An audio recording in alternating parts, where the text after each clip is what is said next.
vakaras. Šiandien kaip tik vyksta pasiruošimas mūsų sporto iššūkį, kuris vyks sausio 23 dieną. Prašome užeiti ir apžiūrėti mūsų treniruotę, kaip vyksta.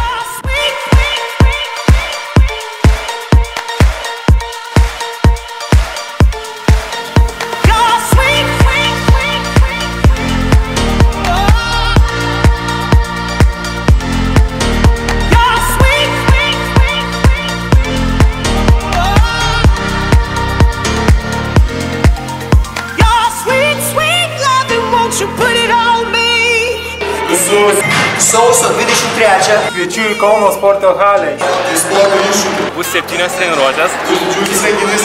Visą dieną jūs galėsit praktikuoti, treniruotis, šokti ir galėsite daryti ką. Bus nežinau kiek kartų daugiau žmonių, taip kad visi kviečiami ir užsukit. Bus fainai ir bus fantastika. Išsitaškysime.